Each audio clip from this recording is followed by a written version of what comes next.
청소를 분명히 했는데 왜 하루만 지나도 바닥에 먼지가 다시 보이는 걸까요? 분명 어제 물걸레질까지 마쳤는데 오늘 아침 햇빛이 비치니까 공기 중에 떠다니는 먼지가 그대로 눈에 보입니다. 이걸 보면 이런 생각이 들죠. 내가 청소를 제대로 안 한 건가? 아니면 우리 집이 유독 더러운 걸까? 사실 많은 분이 여기서 정말 중요한 착각을 하고 계십니다.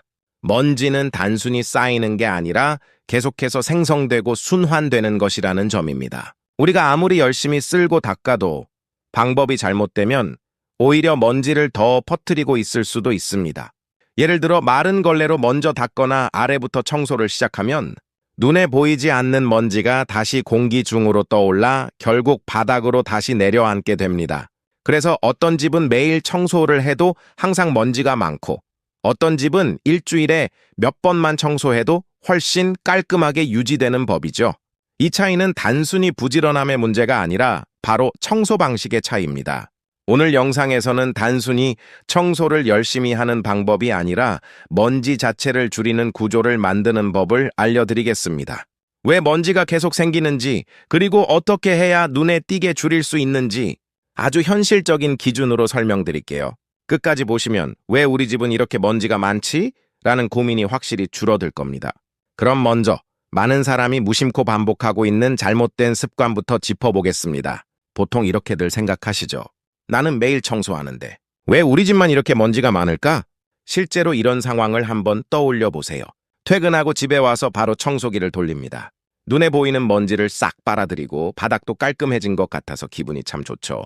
그런데 다음 날 아침 햇빛이 들어오는 순간 공기 중에 떠다니는 먼지가 또 보입니다. 이때 대부분 이런 감정을 느낍니다. 어제 분명히 청소했는데 왜 또 이러지? 내가 너무 예민한 건가? 아니면 우리 집이 문제인가?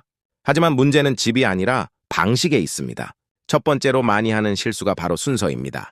많은 분이 바닥부터 청소를 시작하시죠. 청소기를 먼저 돌리고 그 다음에 가구 위를 닦습니다. 그런데 이 과정에서 위에 있던 먼지가 다시 아래로 떨어집니다. 결국 바닥은 다시 더러워지고 우리는 그걸 모른 차에 하루를 보내는 것이죠. 두 번째는 마른 청소 위주로 하는 습관입니다.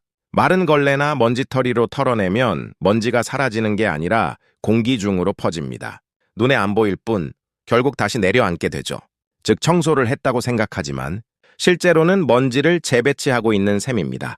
세 번째는 먼지 발생 자체를 신경 쓰지 않는 것입니다. 특히 침구류, 커튼, 카펫에서 계속해서 먼지가 발생하는데요. 이걸 관리하지 않으면 청소를 아무리 해도 소용이 없습니다. 특히 침대는 우리가 하루 무려 6시간 이상 머무는 공간인데도 일주일 넘게 세탁을 안 하는 경우가 참 많습니다. 이 세 가지가 반복되면 어떤 일이 생길까요? 열심히 청소할수록 더 빨리 더러워지는 집이 됩니다. 그리고 사람은 점점 지치게 되죠. 그래서 중요한 건 얼마나 자주 하느냐가 아니라 제대로 하고 있느냐. 바로 이것입니다. 이제부터는 단순히 청소를 더 하는 게 아니라 먼지가 쌓이지 않는 방향으로 접근해야 합니다. 가장 중요한 핵심 개념을 하나 말씀드릴게요. 먼지를 줄이려면 보이는 것이 아니라 흐름을 이해해야 합니다.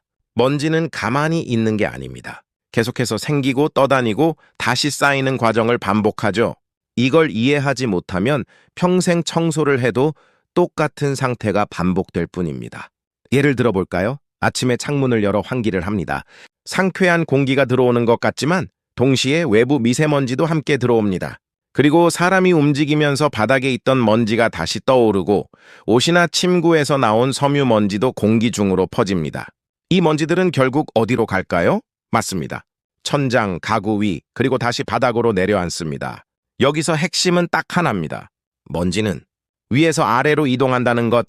그래서 청소의 기본 원칙이 생깁니다. 항상 위에서 아래로. 천장, 조명, 가구 위, 그리고 마지막이 바닥입니다. 이 순서를 지키지 않으면 청소를 하면서 다시 더럽히는 상황이 반복되는 것이죠. 그리고 또 하나 중요한 포인트가 있습니다. 먼지는 붙어 있는 상태에서 제거해야 한다는 겁니다. 많은 분이 먼지를 털어내는 방식으로 청소하시죠. 하지만 이건 먼지를 없애는 게 아니라 공기 중으로 띄우는 행동입니다. 그래서 반드시 필요한 게 바로 물입니다. 물걸레나 젖은 천으로 닦으면 먼지가 공기 중으로 날리지 않고 그대로 붙어서 제거됩니다. 이 차이가 정말 생각보다 큽니다. 정리하면 이렇습니다. 먼지는 계속 생성되고 공기 중을 떠다니다가 아래로 내려앉습니다. 그래서 위에서 아래로 청소해야 하고 반드시 물을 이용해 붙여서 제거해야 하는 법이죠. 이 원리 하나만 제대로 이해해도 청소 효율이 완전히 달라집니다. 이제 두 번째 핵심 개념입니다. 많은 분이 놓치고 있는 부분인데요.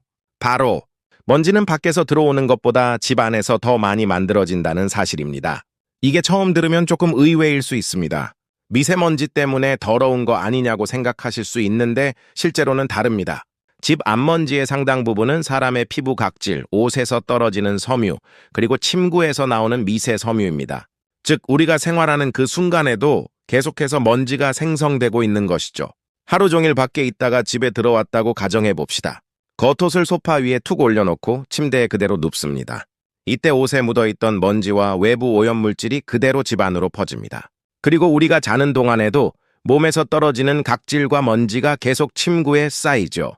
이 상태로 며칠만 지나면 어떻게 될까요? 눈에는 잘 안 보이지만 침대는 집 안에서 가장 많은 먼지가 쌓이는 공간이 됩니다. 그래서 발생 원인을 관리하지 않으면 절대 먼지는 줄어들지 않습니다. 여기서 중요한 기준이 하나 생기죠.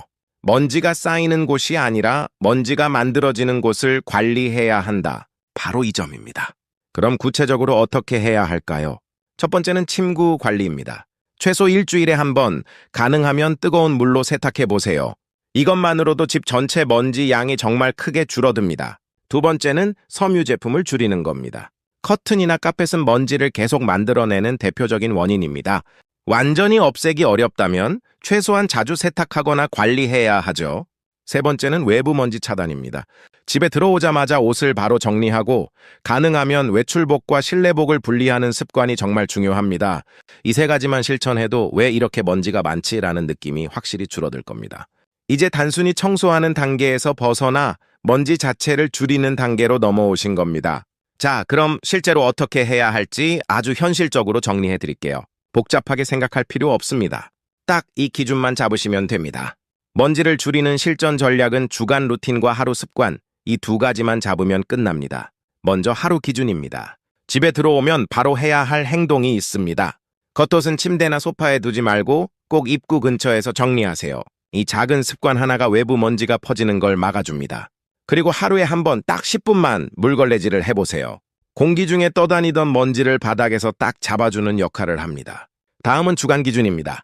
주 1회는 제대로 된 청소를 해야 하는데요. 이때 순서가 특히 중요합니다. 먼저 위쪽부터 시작하세요.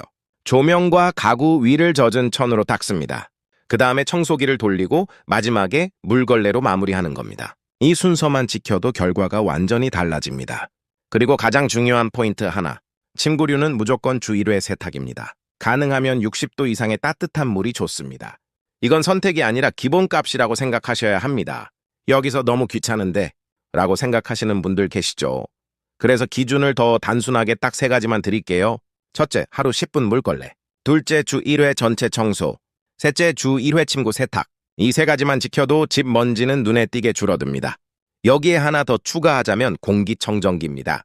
특히 사람이 자는 동안 먼지가 가장 많이 발생하기 때문에 침실에 두는 것이 효과가 정말 큽니다. 정리하면 청소를 열심히 하는 게 아니라 흐름에 맞게 하는 것이 핵심입니다. 이 루틴을 딱 2주만 유지해보세요. 아마 확실히 느끼실 겁니다. 에이, 우리 집이 원래 이렇게 깨끗해질 수 있었구나 하고 말이죠. 마지막으로 하나만 기억하시면 됩니다. 먼지를 완전히 없애려고 하지 마세요. 이 말이 조금 의외로 들릴 수 있습니다.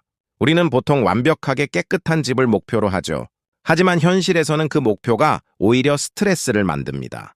왜냐하면 먼지는 없앨 수 있는 대상이 아니라 관리해야 하는 대상이기 때문입니다. 먼지는 계속 생깁니다. 사람이 사는 공간이라면 절대 0이 될 수 없죠. 그래서 중요한 기준이 바뀌어야 합니다. 얼마나 깨끗하냐가 아니라 얼마나 빨리 관리되느냐. 이 차이가 굉장히 큽니다. 먼지가 쌓이기 전에 가볍게 닦아주는 집과 먼지가 눈에 보일 때마다 한 번에 몰아서 청소하는 집은 같은 시간을 써도 체감은 완전히 다릅니다. 전자는 항상 깨끗하게 느껴지고 후자는 항상 더러운 느낌이 남게 되죠.